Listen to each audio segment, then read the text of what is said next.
Ningrum. Dia sudah tahu semuanya. Gumam Surya Yuda lirih. Tahu apa Surya?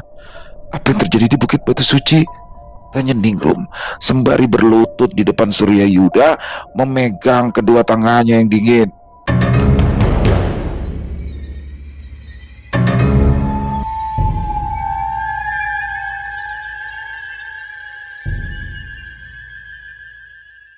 Assalamualaikum warahmatullahi wabarakatuh. Halo semuanya teman-teman. Selamat siang, selamat datang kembali di channel kesayangan kita, channel Ilo Entry. Dan masih bersama saya Ilo, dimanapun teman-teman berada. Semoga teman-teman selalu dalam keadaan sehat walafiat tanpa kekurangan satu apapun, dan dimudahkan rezekinya. Amin amin ya robbal alamin.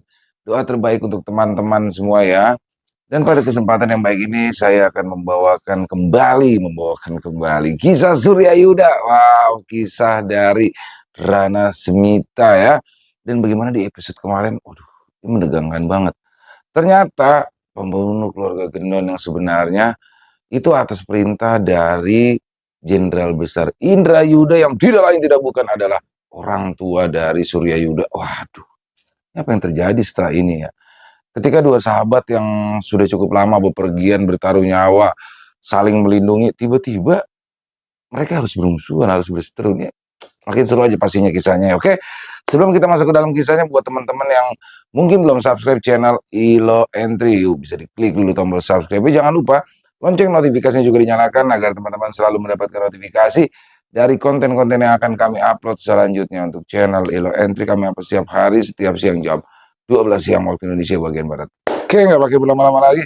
Pasti udah gak sabaran kan untuk lanjutan kisahnya. Kita langsung aja masuk ke dalam kisahnya. Dari halaman belakang rumah Bang Ilo, kita menuju ke Jawa Tengah.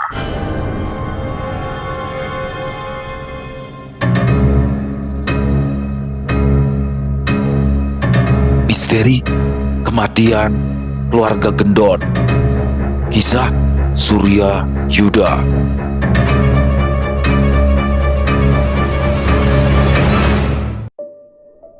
Fajar di Bukit Batu Suci terasa lebih dingin dari biasanya. Kabut merah yang mulai menipis menyisakan pemandangan mayat-mayat anggota Tedung Sukma yang berserakan. Namun, bau kematian itu tidak seperti luka yang kini menganga di antara Surya Yuda dan Gendon. Gendon berdiri tegak di atas puing kayu yang hangus. Lembaran surat perintah pembantaian itu masih tergenggam di tangannya, remuk karena cengkraman jarinya yang gemetar hebat. Ia menoleh perlahan, menatap Surya Yuda yang masih mematung dengan sisa darah di hidungnya. Dan bagus, suara Gendon rendah, tanpa nada ceria, tanpa banyolan. Setiap kali Gendon lihat muka Den Bagus, yang Gendon lihat bukan sahabat yang Gendon sayang, tapi mukanya Jenderal Indrayuda. Surya Yuda tersentak. Kalimat itu lebih menyakitkan daripada luka manapun yang pernah ia terima. Don, aku tidak tahu tentang surat ini. Demi langit, Gendon tahu. Bentak Gendon, air mata akhirnya jatuh, membasahi pipinya yang gempal. Gendon tahu Den Bagus gak salah, tapi hati Gendon gak bisa diajak kompromi. Suara keluarga Atmajaya seolah-olah teriak-teriak di telinga Gendon setiap kali Gendon berdiri di samping Den Bagus. Gendon melangkah mundur, menjauh dari jangkauan Surya Yuda. Dia melempar surat itu ke tanah, membiarkannya tergeletak di antara debu reruntuhan. Mulai detik ini, pertemanan kita selesai. Gendon bukan lagi sahabat Den Bagus. Gendon bukan lagi kawan seperjalanan Den Bagus, ucap Gendon dengan suara yang mulai serak. Jangan cari Gendon.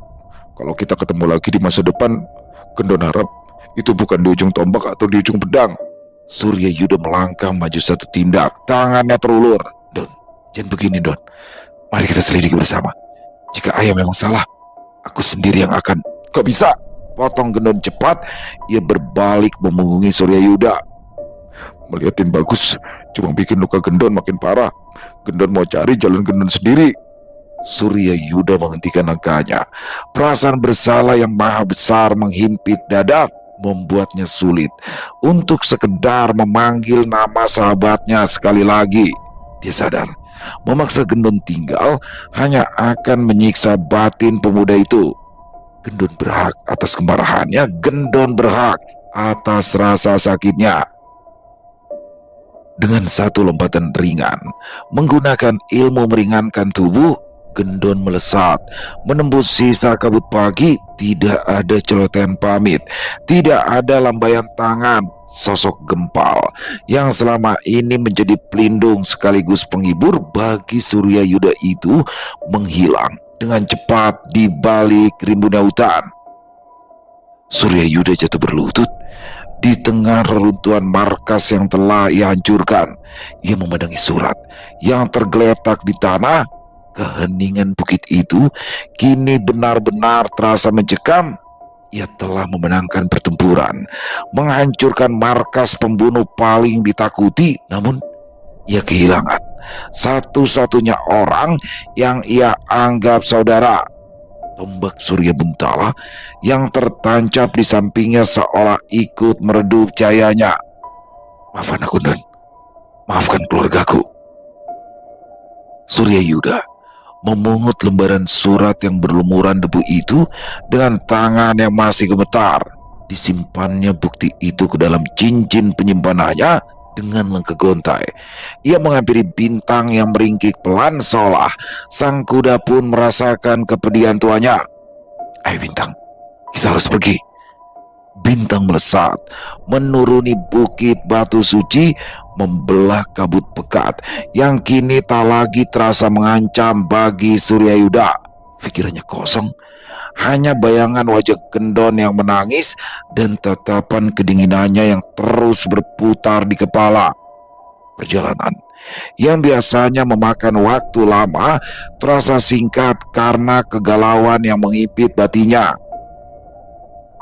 Begitu memasuki gerbang kota Batu Putih, Surya Yuda langsung memacu Bintang menuju penginapan di ujung kota. Di depan pintu penginapan, ia melihat sosok gadis dengan gaun kuning pucat sedang berdiri memandang ke arah jalan dengan gelisah. Ya, itu Ningrum. Begitu melihat sosok Surya Yuda di atas kuda, Ningrum langsung berlari menyongsong. Matanya sembab, tanda ia tak tidur semalaman karena khawatir. Surya, kau kembali. Ningrum segera memegang tangan Surya Yuda saat pemuda itu turun dari kuda. Namun senyum Ningrum memudar seketika saat melihat sorot mata Surya yang kosong dan jubahnya yang koyak. Surya? Gendon? Surya Yuda tak langsung menjawab. Ia menatap ke dalam penginapan mencari sosok gadis lainnya. Mana Chandrika? Ningrum tertunduk, air matanya kembali menetes. Gendon, dia datang tadi pagi. Wajahnya, aku tidak pernah melihat Gendon sedingin itu, Surya. Dia tidak bicara sepatah kata pun padaku. Dia langsung menarik tangan Chandrika dan membawanya pergi. Dada Surya berdenyut sakit. Dia membawa Chandrika? Iya, Chandrika sempat memberontak dan bertanya di mana kau berada. Tapi Gendon hanya bilang kalau perjalanannya bersamamu sudah usai. Gendon bilang Chandrika adalah tanggung jawabnya karena dia harus mengajarinya ilmu medis. Dan ia tidak akan membiarkan Chandrika tinggal bersamamu lagi. Ningrum bercerita dengan suara gemetar. Gendon membawanya pergi dengan ilmu meringankan tubuh. Aku tidak bisa mengejar mereka karena Gendon terlalu cepat. Surya Yuda jatuh terduduk di bangku kayu teras penginapan. Ia menyandarkan kepalanya ke tembok batu yang dingin. Gendon benar-benar melakukan apa yang dikatakannya. Pemuda itu tidak hanya memutuskan persaudaraan, tapi juga memisahkan seluruh kelompok mereka. Dia tahu Ningrum. Dia sudah tahu semuanya. Gumam Surya Yuda lirih. Tahu apa Surya? Apa yang terjadi di Bukit Batu Suci? Tanya Ningrum sembari berlutut di depan Surya Yuda, memegang kedua tangannya yang dingin. Surya Yuda menatap Ningrum dengan tatapan yang hancur. Ayahku, Jenderal Besar Indrayuda. Dia adalah orang yang memerintahkan pembantaian keluarga Gendon. Aku memegang surat perintahnya Ningrum, lengkap dengan tanda tangannya. Ningrum membungkam mulutnya sendiri, tubuhnya ikut bergetar hebat. Sekarang aku hanya memilikimu Ningrum, bisik Surya Yuda sembari menarik Ningrum ke dalam pelukannya. Gendon membenciku. Dan pahlawan yang selama ini kupuja ternyata adalah seorang pembantai. 7 hari lamanya, Surya Yuda menghabiskan waktu di dalam kamar penginapan kota Batu Putih. Luka di punggung dan dadanya memang berangsur kering berkat bantuan obat-obatan sisa dari gendon yang ia bawa, namun luka di batinnya seolah menolak untuk menutup. Setiap kali ia memejamkan mata, wajah gendon yang bersimbah air mata di Bukit Batu Suci selalu muncul menghantuinya. Ningrum dengan setia merawatnya, gadis itu tidak banyak bertanya. Dia tahu bahwa saat ini kata-kata tidak akan bisa menyembuhkan luka di hati sang kekasih. Dia hanya diam, mengganti perban Surya Yuda dengan telaten dan memastikan pemuda itu tetap makan meski hanya satu suap. Pada sore hari ke-7, Surya Yuda akhirnya bangkit dari dipannya. Dia mengenakan jubah hitamnya kembali, lalu berdiri di depan jendela menatap puncak Bukit Batu Suci yang masih diselimuti kabut tipis di kejauhan. Ningrum yang sedang merapikan pedangnya menoleh. "Iya Surya, luka luar ini sudah sembuh. Tapi aku tidak bisa membiarkan bara ini padam tanpa kejelasan." Surya Yuda berbalik, matanya menatap Ningrum dengan tajam. "Surat perintah itu, aku harus tahu. Apakah itu benar-benar tangan ayah yang menuliskannya? Atau ada tangan lain yang meminjam namanya untuk melakukan hal kotor itu?" "Jadi, kita akan ke ibu kota?" tanya Ningrum pelan. "Tidak. Jika aku ke Naraarta sekarang, ayah pasti akan mengelak di balik tembok kekuasaannya. Dan aku tidak akan mendapatkan kejujuran yang aku butuhkan. Kita akan ke kediaman Eyang terlebih dahulu. Eyang adalah sahabat lama ayah Gendon dan juga saksi hidup saat keluarga Atmajaya dibantai. Jika ada satu orang di dunia ini yang tahu kebusukan apa yang sebenarnya terjadi belasan tahun lalu, orang itu adalah Eyang." Surya Yuda menarik nafas panjang. Ia melangkah mendekati meja dan meraih tombak Surya Buntala. "Aku akan mencari Gendon dan Chandrika setelah ini. Tapi aku tidak ingin menemuinya dengan tangan kosong. Aku ingin menemuinya dengan kebenaran, bukan sekedar kata maaf yang hambar." Ningrum mengangguk mantap. Ia bangkit dan berdiri di samping Surya Yuda, menggenggam telapak tangan pemuda itu. "Kemanapun kau pergi mencari kebenaran, aku akan selalu di sampingmu. Aku tidak akan membiarkanmu menghadapi kegelapan sendirian lagi." Surya Yuda tersenyum tipis. Dia mengepakkan jubahnya, lalu melangkah keluar kamar menuju istal kuda. "Ayo, Bintang sudah terlalu lama berdiam diri. Perjalanan kita menuju kediaman Eyang akan memakan waktu cepat jika kita memacu kuda lewat jalur perbukitan," ucap Surya Yuda sembari melompat ke punggung kudanya. Kedua kuda perang itu meringkih kencang, lalu melesat membelah jalanan kota Batu Putih, meninggalkan misteri Bukit Batu Suci di belakang mereka. Langkah kaki Bintang dan kuda tunggangan Ningrum melambat saat mereka memasuki wilayah perbatasan Naraarta. Pemandangan hijau yang biasanya menyejukkan mata kini berganti dengan debu yang berterbangan dan ratapan pilu. Di sepanjang jalan setapak, gelombang manusia berjalan gontai membawa buntalan kain seadanya. Wajah-wajah mereka kusam dipenuhi ketakutan yang mendalam. Surya Yuda menarik tali kekang kudanya, matanya menyipit melihat seorang kakek tua yang terduduk lemas di pinggir jalan sambil memeluk cucunya yang menangis. "Ki, apa yang terjadi? Kenapa semua orang meninggalkan desa?" tanya Surya Yuda setelah turun dari kuda dan menghampiri kakek tersebut. Si kakek mendongak dengan tatapan kosong. "Lari Capakus, lari. Kerajaan Galuh Segara dan koalisi wilayah barat sudah menjebol benteng perbatasan. Mereka membakar apa saja yang dilewati. Pasukan penjaga kita kocar-kacir." Surya Yuda tertegun. Naraarta adalah kerajaan yang kuat. Bagaimana mungkin perbatasannya bisa ditembus dengan begitu mudah? "Surya, lihat!" pekik Ningrum sambil menunjuk ke arah utara. Asap hitam tebal membumbung tinggi ke langit, menandakan ada pemukiman besar yang sedang dilalap api. Suara dentuman meriam dan teriakan perang terdengar samar terbawa angin, memicu naluri keprajuritan di dalam darah Suryayuda. Sepertinya situasi di ibu kota lebih kacau daripada yang kita bayangkan, bisik Suryayuda. Kerajaan diambang kehancuran, dan di saat yang sama rahasia kelam ayahku justru terungkap. Apakah ini hukuman atas keluarga Atmajaya? Kita tidak bisa hanya diam melihat mereka, Surya. Ningrum menatap para pengungsi dengan iba. Banyak dari mereka yang terluka. Jika Gendon dan Chandrika ada di sini, mereka pasti sudah sibuk mengobati orang-orang ini.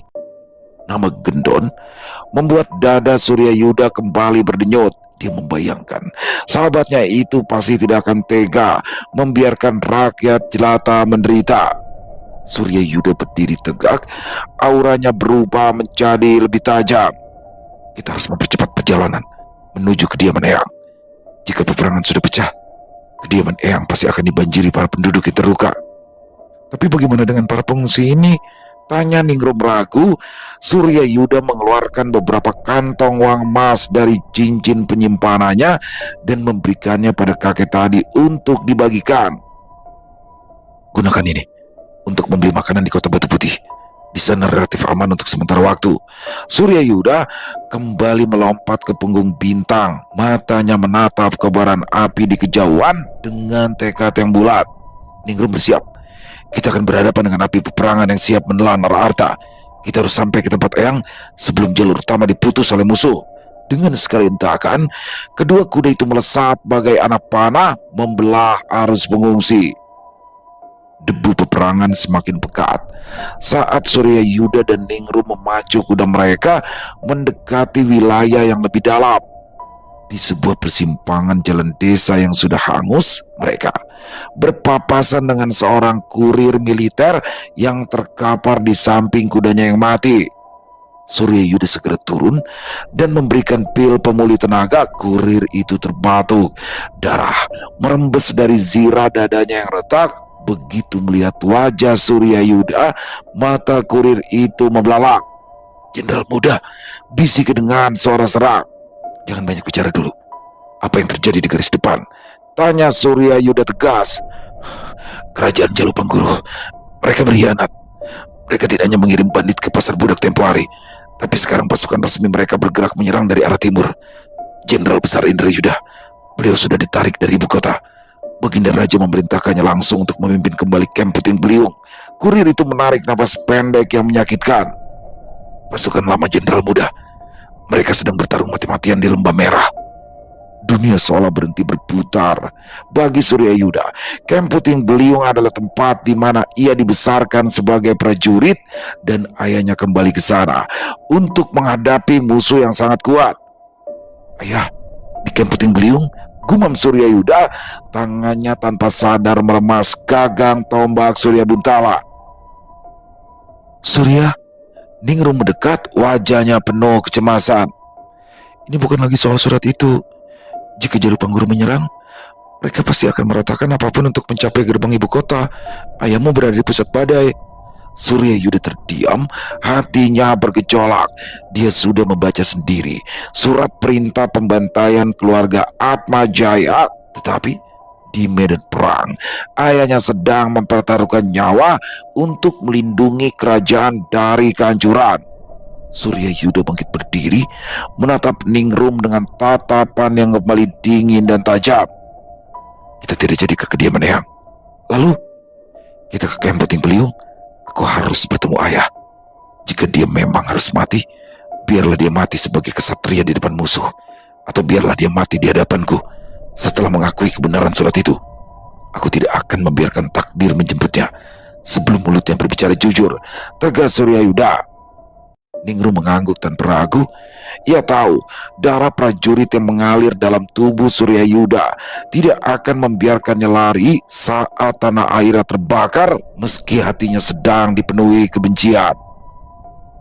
"Ayo Bintang, kita kembali ke rumah lama kita." Suryayuda memutar arah Bintang.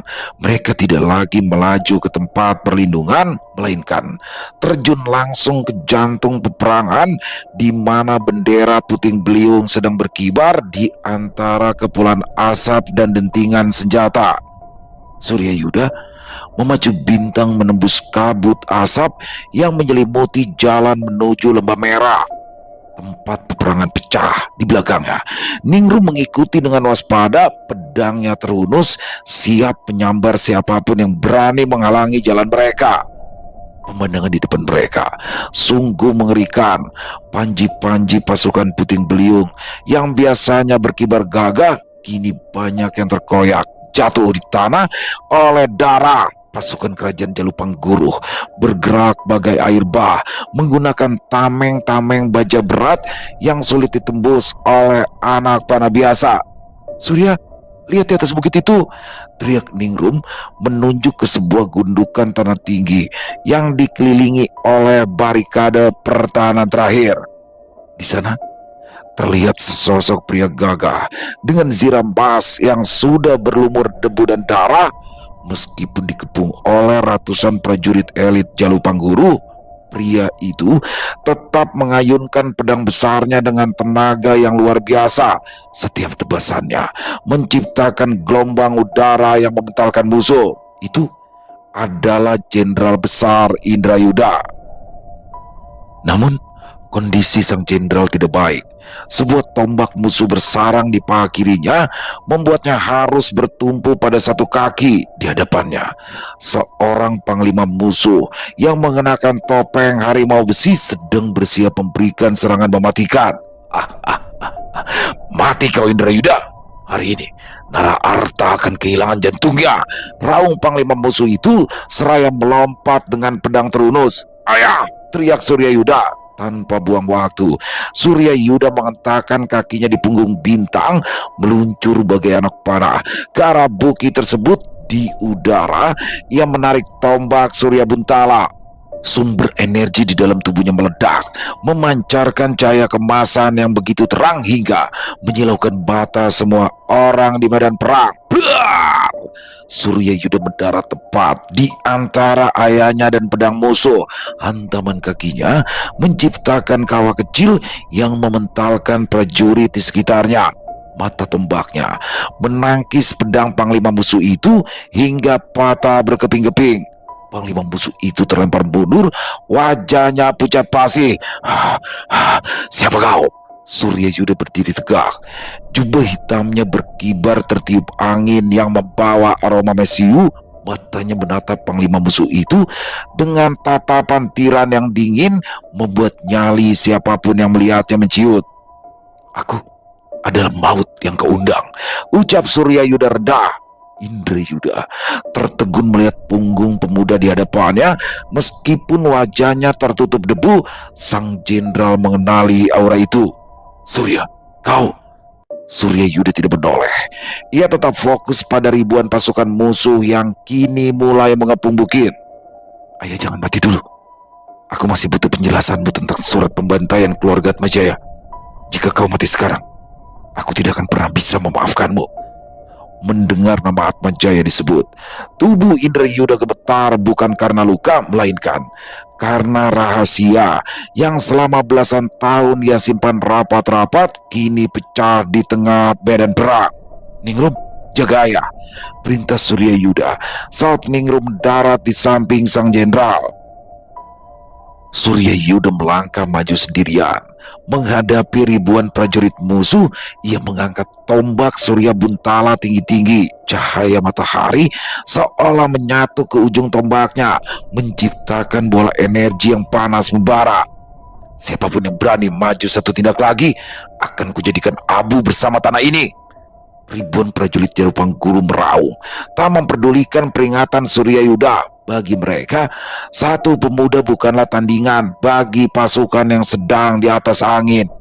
Panglima bertopeng harimau tadi mencabut pedang cadangan dan berteriak, hanya satu bocah, ratakan dia dengan tanah. Suryayuda berdengus. Ia memutar tombak Surya Buntala di atas kepalanya. Putarannya begitu cepat hingga menciptakan pusaran angin yang menarik debu dan serpian senjata di sekitarnya. Naga, matahari!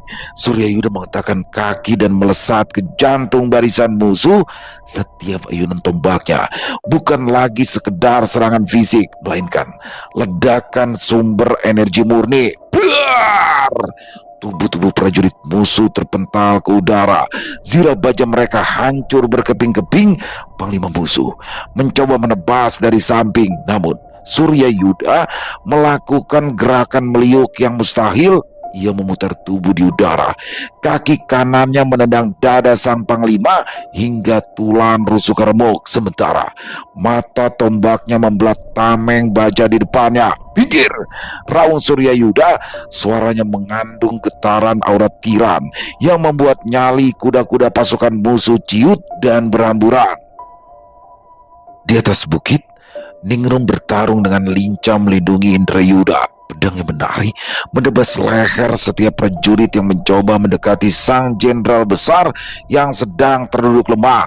Indrayuda menatap putranya dengan tatapan nanar. Dia melihat sosok tiran yang jauh lebih mengerikan dan lebih kuat daripada dirinya saat muda dulu. Surya, kekuatan apa yang kau miliki sekarang? Bisik Indrayuda parau. Pertempuran semakin memanas. Jalu Pangguru melepaskan hujan anak panah berapi. Surya Yuda tidak menghindar. Ia justru menancapkan tombaknya ke tanah. Perisai Surya! Kubah cahaya kemasan meledak dari tubuh Surya Yuda membungkus bukit kecil itu. Anak-anak panah yang menyentuh kubah tersebut langsung hangus menjadi abu. Sebelum sempat menyentuh tanah, Surya Yuda kemudian mencabut tombaknya dan kembali ke arah ayahnya. Ningrum, bawa ayah ke punggung Bintang. Aku akan membuka jalan. Surya Yuda menyambar tubuh ayahnya yang kekar, membantunya naik ke atas kuda perang miliknya. Bintang meringkik gagah. Seolah mengerti tugas beratnya, Ningrum melompat ke kudanya sendiri, tetap berada di sisi Indrayuda. Tahan nafas kalian. Surya Yuda memberi peringatan. Ia memusatkan seluruh sumber energi alam ke ujung tombak Surya Buntala hingga warnanya berubah dari emas menjadi putih pijar. Dengan raungan yang menggetarkan lembah, ia menghantamkan tombak itu ke arah barisan musuh yang menutupi jalan menuju kamp Puting Beliung. Sinar lurus yang menyilaukan melesat membelah bumi. Tanah terbelah, menciptakan parit dalam yang dipenuhi api. Prajurit musuh yang berada di jalur tersebut lenyap seketika. Memanfaatkan maut itu, Bintang melesat kencang diikuti kuda Ningrum. Surya Yuda berlari di samping mereka. Kakinya hanya menyentuh ujung-ujung rumput dengan kecepatan yang sulit diikuti mata. Beberapa pengawal elit musuh mencoba mengejar menggunakan ilmu meringankan tubuh, namun Surya Yuda hanya melirik dan mengibaskan tangan kirinya. Angin tajam dari sumber energinya langsung mematahkan leher mereka di udara. Setelah menembus kepulan asap yang menyesakan, gerbang batu kamp Puting Beliung mulai teriak. Prajurit jaga yang melihat jenderal mereka dibawa oleh pemuda asing segera bersiap melepaskan panah. Namun, sorak-sorai terdengar dari barisan prajurit veteran yang mengenali Surya Yuda. Buka gerbang, itu jenderal muda kembali. Gerbang kayu ulin setebal 1 depa itu terbuka lebar.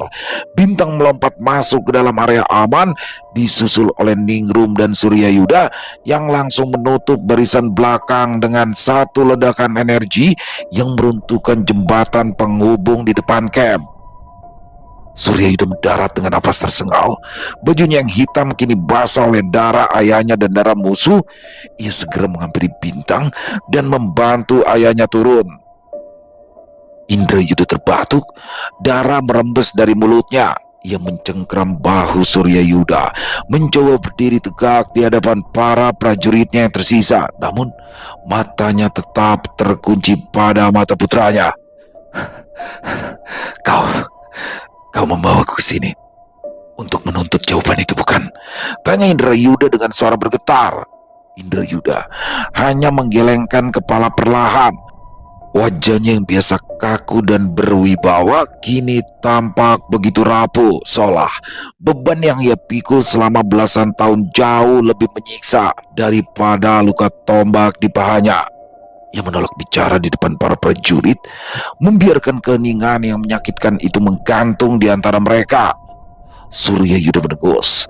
Tanpa sepatah kata pun ia memapa tubuh kekar ayahnya menuju ruang pribadi sang jenderal di jantung Kem Puting Beliung. Ningrum berjaga di depan pintu, memastikan tidak ada telinga yang mencuri dengar pembicaraan paling rahasia dalam sejarah militer Naraarta.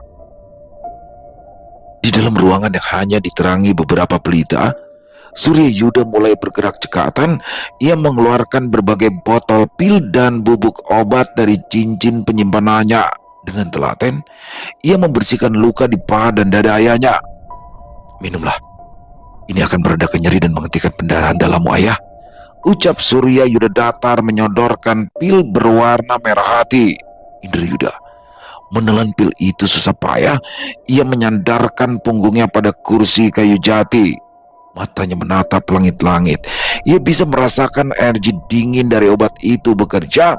Namun ia juga tahu bahwa tubuhnya sudah mencapai batas.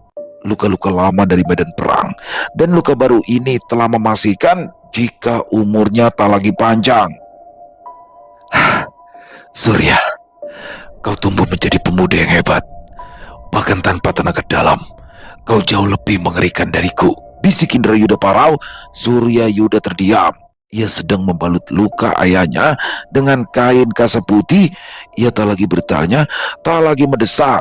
Dia hanya ingin ayahnya tetap hidup. "Kau ingin tahu tentang surat itu, kan?" Indra Yuda memulai tanpa diminta. Suaranya bergetar penuh dengan penyesalan yang mendalam. "Adipati Atmajaya, dia adalah ksatria sejati. Rakyat begitu mencintainya. Kemanapun dia pergi, rakyat bersujud bukan karena takut, tapi karena hormat. Dan itulah yang menjadi awal petaka bagi keluarganya." Tangan Surya Yuda yang sedang mengikat perban mendadak berhenti. "Raja Wirya Semita, Baginda mulai merasa terancam. Raja takut jika suatu saat rakyat akan berpaling dan mengangkat Atmajaya sebagai penguasa baru. Hasutan dari para menteri busuk di istana membuat Raja gelap mata," lanjut Indra Yuda. Air mata mulai menggenang di pelupuk matanya. "Titah Raja adalah mutlak. Aku diperintahkan untuk menghapus garis keturunan Atmajaya demi kestabilan tahta. Aku menolak, Surya. Berkali-kali aku menolak." Indra Yuda terbatuk, menyemburkan sedikit darah. "Tapi Baginda mengancam menghancurkan keluarga kita, keluarga ayahmu, dan kau. Kau saat itu masih kecil, Surya. Aku dipaksa menandatangani surat perintah sebagai bukti kesetiaan. Tedung Sukma adalah Algojo yang disewa kerajaan untuk melakukan pekerjaan kotor agar militer tidak terlihat terlibat langsung."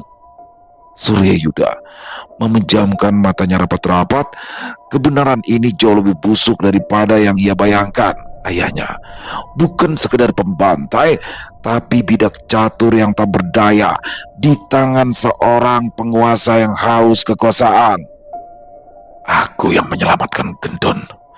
Aku meminta Arya Saloka membawanya pergi dan menyembunyikan identitasnya. Itulah satu-satunya cara aku menebus dosa besar ini," bisik Indra Yuda lirik. "Katakan pada Gendon, aku siap mati di tangannya jika itu bisa meredakan dendam Atmajaya." Bak!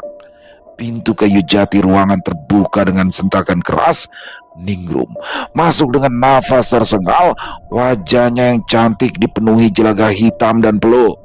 "Surya, Jenderal, pasukan Jalupangguru sudah melewati parit perlindungan terakhir. Mereka membawa menara pemukul dan ribuan pasukan panah. Pertahanan depan kita akan jebol dalam hitungan menit." Mendengar kabar itu, Indra Yuda seolah mendapatkan kekuatan tambahan dari sisa-sisa nyawanya. Ia bangkit berdiri dengan perlahan, menahan rasa perih yang menjalar dari luka-lukanya. Dengan tangan yang sedikit bergetar, ia meraih jubah kebesaran jenderal besar yang tersampir di dinding. Sebuah jubah merah darah dengan sulaman emas bermotif harimau emas yang menjadi lambang kejayaannya. Surya Yuda segera melangkah maju. Tangannya meraih zirah baja berat yang terletak di atas meja. Zira itu adalah pelindung legendaris yang telah menyelamatkan nyawa ayahnya di ratusan medan perang. Ayah, pakai ini.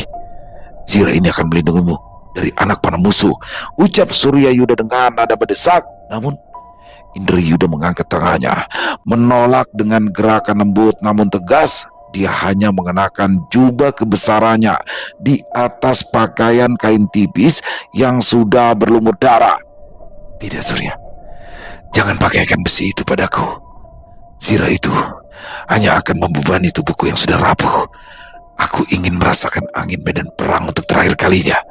Aku ingin bergerak bebas, tanpa sekat, tanpa beban. Indrayuda mengikat-ikat pinggang kulitnya dan menyarungkan pedang besarnya di mata Surya Yuda. Ayahnya kini tak lagi terlihat seperti orang tua sekarat, melainkan seperti dewa perang yang siap menjemput takdir. Ini adalah medan perang terakhirku, putraku, lanjut Indrayuda sembari menepuk bahu Surya Yuda. Dahulu aku melakukan kesalahan karena ketakutan sebagai seorang ayah. Hari ini biarkan aku mati sebagai seorang prajurit yang menebus kehormatannya. Ayah, setelah aku mati, pergilah kemana kau ingin. Tidak perlu memikirkan tempat ini. Jangan terbelenggu oleh masa lalu. Kau masih berhutang penjelasan kepada Gendon. Kau bisa melakukannya. Aku yakin dia akan mendengarkanmu. Surya Yuda merasakan tenggorokannya tercekat. Ia melihat aura tiran yang selama ini melekat pada ayahnya kini berubah menjadi aura ksatria yang murni. Kalau begitu, biarkan aku membuka jalan untukmu, Jenderal, ucap Surya Yuda dengan suara berat. Ia mengeratkan genggaman pada tombak Surya Buntala. Indrayuda tertawa kecil. Tentu, mari kita tunjukkan pada bajingan-bajingan Jalu Pangkuru itu mengapa keluarga Yuda ditakuti di seluruh pelosok negeri. Ketiganya melangkah keluar dari ruangan menuju gerbang utama camp yang mulai diguncang oleh dentuman menara pemukul musuh. Di luar, langit tampak merah, seolah-olah alam sedang menyiapkan panggung kematian yang megah bagi sang jenderal besar. Angin kencang menerjang menara pengawas, mengibarkan jubah merah Jenderal Indrayuda dengan gagah. Di sampingnya, Surya Yuda berdiri dengan mata menyipit, memetakan pergerakan lautan manusia berbaju zirah hitam dari Jalu Pangguru yang kini hanya berjarak beberapa ratus tombak dari gerbang utama. Ningrum, tetaplah di menara ini, perintah Surya Yuda tanpa menoleh. Gunakan panahmu untuk mengincar para pemimpin regu musuh. Jangan biarkan menara pemukul mereka menyentuh kayu gerbang. Ningrum mengangguk sigap. Jemarinya sudah menarik tali busur dengan anak panah yang ujungnya dilapisi racun pemati rasa. Serahkan padaku, Surya. Fokus pada jalan depan. Tepat saat Surya Yuda hendak melompat turun menuju barisan depan pasukan Puting Beliung, terdengar derap langkah tergesa menaiki tangga kayu menara. Seorang wanita dengan zirah perak yang berkilau di bawah cahaya langit yang memerah muncul dengan nafas tersengal. Surya Yuda mematung. Rengganis, bagaimana kau bisa di sini? Ya, wanita itu Rengganis melangkah maju dengan aura kepemimpinan yang jauh lebih matang sejak terakhir kali mereka berpisah di pasar budak. Ia memegang sebuah panji resmi kerajaan Nararta yang bersulam benang perak. Baginda Raja menyadari jika Camp Puting Beliung tidak boleh jatuh. Jika tempat ini runtuh, jalan menuju ibu kota akan terbuka lebar, ucap Rengganis sembari menatap Indrayuda dengan hormat sebelum kembali pada Surya. Aku datang membawa 10.000 pasukan cadangan dari batalion Elang Perak. Mereka sudah mengambil posisi di sayap kiri dan kanan lembah. Kita tidak lagi terkepung, Surya. Kita akan menjepit mereka. Indrayuda tertawa parau, matanya berkilat. 10.000 nyawa tambahan. Raja sepertinya masih ingin aku hidup lebih lama. Surya Yuda menatap Rengganis dalam-dalam. Ada rasa syukur yang membuncah di dadanya melihat wanita itu kembali di sisinya di saat paling krusial. Namun ia juga tahu Rengganis datang bukan sekedar sebagai kekasih, melainkan sebagai prajurit yang siap mati. Kau mengambil risiko besar. dengan membawa pasukan ini menembus jalur perbatasan yang kacau. Bisik Surya Yuda sembari menggenggam jemari Rengkani sesaat. Resiko itu tidak ada artinya dibanding kehilanganmu dan juga jenderal besar, balas Rengganis tegas.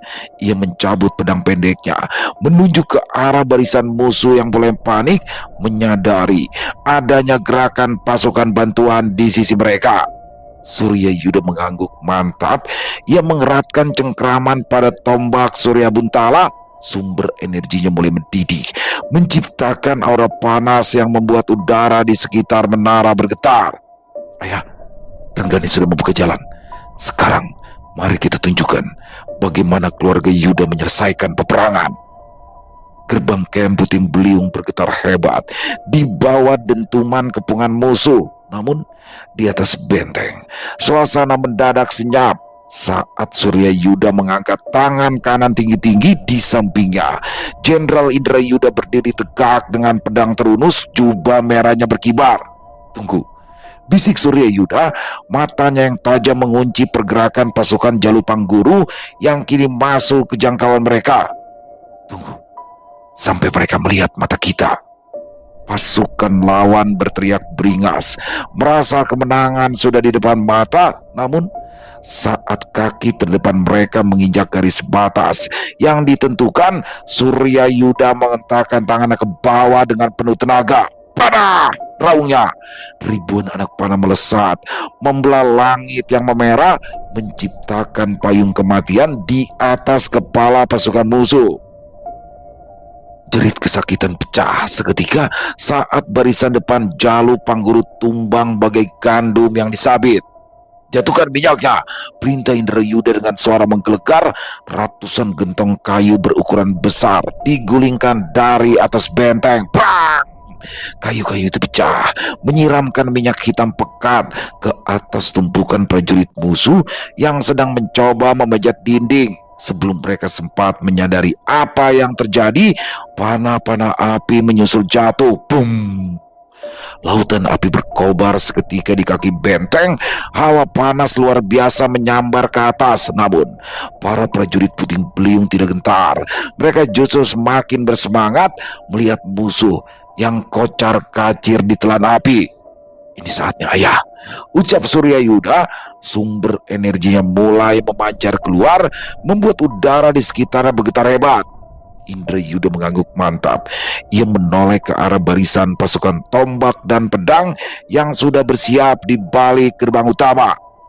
Prajurit Puting Beliung, hari ini kita tidak hanya mempertahankan benteng, kita akan mengukir sejarah di atas darah pengkhianatan. Buka gerbang! Gerbang kayu ulin raksasa itu terbuka perlahan. Begitu celah terbuka, Surya Yuda adalah yang pertama melesat keluar, diikuti oleh Indrayuda dan ribuan pasukan yang haus kemenangan. Serbu! Surya Yuda memimpin di depan bagai mata tombak paling tajam.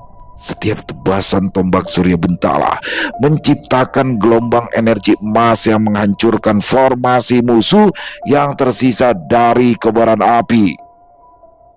Di belakangnya, Indrayuda bertarung dengan gagah luar biasa, menebas setiap lawan yang berani mendekat. Pasukan Lamperak yang dipimpin Rengganis juga mulai menekan dari kedua sayap, membuat pasukan Jalupangguru terjepit di antara tembok benteng yang membara dan serangan balik dahsyat. Lembah di Kem Puting Beliung berubah menjadi ladang pembantaian mengerikan. Di tengah hujan abu dan jeritan para prajurit, Surya Yuda bergerak bagai badai kemasan tak terhentikan. Setiap ayunan tombak Surya Buntala miliknya menciptakan sabetan energi yang begitu padat. Sekali putaran, setidaknya 3 hingga 5 prajurit musuh terlempar dengan zirah hancur dan nyawa melayang. Langkah kaki Surya Yuda tidak lagi menyentuh bumi sepenuhnya. Ia seolah menari di atas genangan darah, menembus barisan pertahanan lawan. Di sisi lain, Jenderal Indrayuda menunjukkan mengapa ia dijuluki sebagai jenderal besar selama puluhan tahun. Meski darah merembes dari balik jubah kebesarannya yang koyak, Gerakannya justru terasa lebih ringan daripada sebelumnya. Tidak ada lagi keraguan setelah mengungkap rahasia kelam itu pada putranya. Beban moral yang menghimpit batinnya selama belasan tahun seolah menguap, tergantikan oleh ketenangan seorang kesatria yang telah menerima takdir kematiannya. "Maju kalian semua!" raung Indrayuda. Pedang besar menebas, membelah tameng baja lawan hingga hancur berkeping-keping. Ia tidak lagi memikirkan bagaimana cara bertahan hidup. Setiap gerakannya adalah serangan, membiarkan sayatan pedang musuh mengenai lengannya asalkan ia bisa memenggal kepala lawan di hadapannya. Ketangguhan ini membuat nyali pasukan Jalu Pangguru menciut. Mereka merasa sedang bertarung melawan hantu. Suryayuda sempat melirik ke arah ayahnya. Dia melihat seorang pria yang benar-benar bebas. Tarian kematian yang indah, Jenderal. Batin Suryayuda getir. Tiba-tiba dari arah belakang barisan musuh terdengar suara trompet kerang yang melengking panjang. Seekor gajah perang raksasa dengan zirah besi lengkap merangsek maju, menghancurkan mayat-mayat di bawah kakinya. Di atas punggung gajah itu berdiri panglima tertinggi Jalu Pangguru, Prabu Kertanadi, yang memegang busur raksasa. "Indrayuda, terimalah hutang nyawa rakyatku!" teriak Kertanadi. 3 anak panah sebesar tombak melesat sekaligus dari busur Prabu Kertanadi, mengincar jantung Indrayuda yang sedang sibuk menghadapi kepungan musuh. "Ayah!" teriak Suryayuda. Suryayuda mengentakkan kakinya ke tanah, menggunakan seluruh sumber energinya untuk melesat melintasi medan perang demi melindungi ayahnya yang sudah berada di ambang batas kekuatannya. Indrayuda melirik sekilas ke arah anak panah raksasa yang melesat membelah udara, lalu beralih menatap Suryayuda yang sedang melesat kencang ke arahnya. Sang jenderal besar menyunggingkan senyum tipis, sebuah senyum kedamaian yang belum pernah Surya lihat seumur hidupnya. Alih-alih menghindar atau menangkis, Indrayuda justru merentangkan kedua tangannya lebar-lebar, sengaja membuka pertahanannya, membiarkan tubuhnya menjadi sasaran bagi sang maut. "Surya, jangan pedulikan aku, ambil kepalanya!" raung Indrayuda dengan suara menggelegar menembus hiruk pikuk peperangan. Cep cep cep. 3 anak panah sebesar tombak itu menghujam tepat di dada dan perut Indrayuda. Tubuh kekar sang jenderal tersentak hebat. Darah merah menyembur membasahi jubah kebesarannya, namun ia tidak jatuh.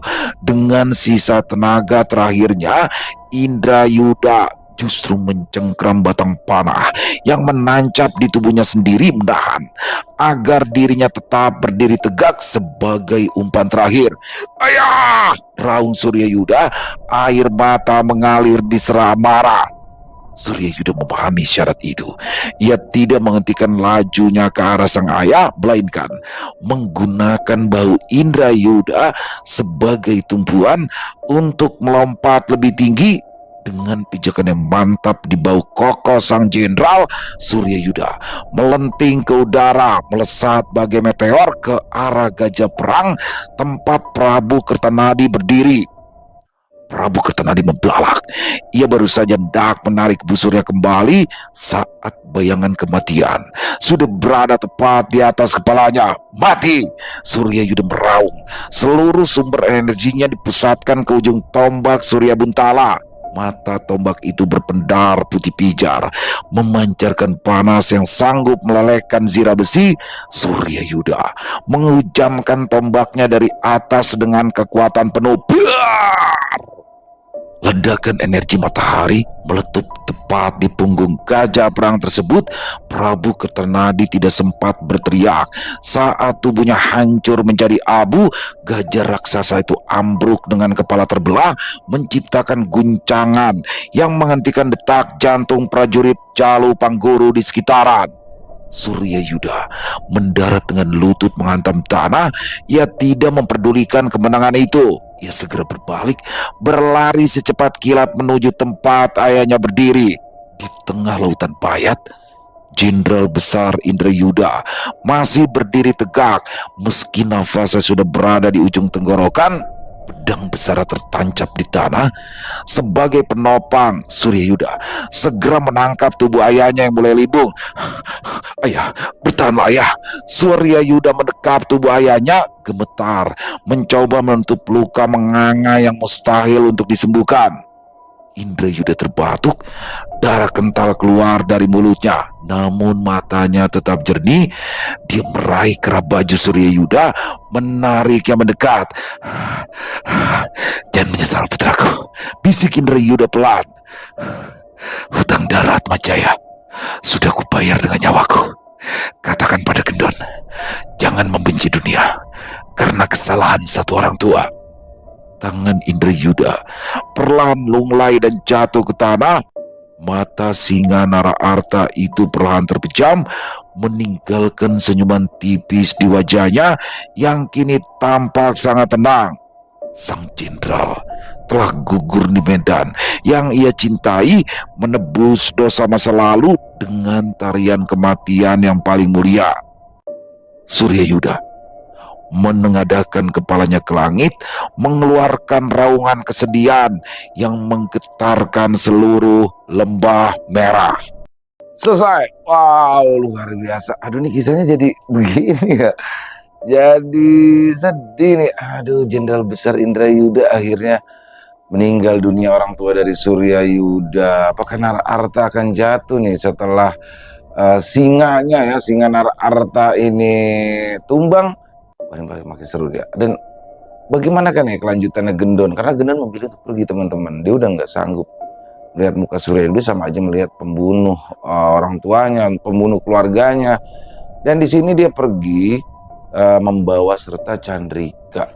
Waduh, biar bagaimanapun ini kan Chandrika juga pernah suka sama Suryayuda ya. Mungkin Suryayuda juga pernah ada rasa mungkin. Jadi kayak kehilangan tuh di situ. Tapi alhamdulillahnya ada Ningrum yang selalu setia menemani. Oh, ini pastinya makin seru aja ya.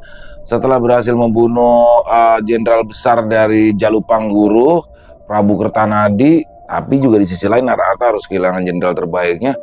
Apakah yang akan terjadi selanjutnya? Apakah Jalupangguru dan Naraarta akan berdamai? Dan apakah Gendon berada di baliknya? Wah, ini kudugan saya lihat, jangan-jangan Gendon berada di baliknya. Oke, nggak sabar untuk menunggu kisah Suryayuda selanjutnya, karena ya sekali lagi teman-teman ya, ini sudah mendekati akhir nih, pokoknya jangan sampai ketinggalan. Dan buat Rana Smita, terima kasih atas kisahnya, luar biasa. Ditunggu lagi untuk kisah-kisah selanjutnya. Tetap semangat berkarya. Buat teman-teman yang mungkin punya komentar lain, silakan bisa menuliskannya di dalam kolom komentar, ataupun hanya sekedar saling menyapa. Insya Allah kami akan menjawab satu persatu. Buat teman-teman yang suka dengan videonya, bisa klik tombol like, tombol hype, jangan lupa di share link videonya agar video ini bertambah viral. Dan di akhir kata, saya Ilo mengucapkan permohonan maaf apabila mungkin dalam pembawaan kisahnya barusan ada kata-kata saya yang salah, ataupun ada kata-kata saya mungkin yang kurang berkenan. Saya mohon dibukakan pintu maaf yang seluas-luasnya. Sampai berjumpa lagi di konten-konten kami selanjutnya. Masih bersama saya Ilo di channel Ilo Entry. Salam sehat sukses selalu untuk kita semua. Wassalamualaikum warahmatullahi wabarakatuh.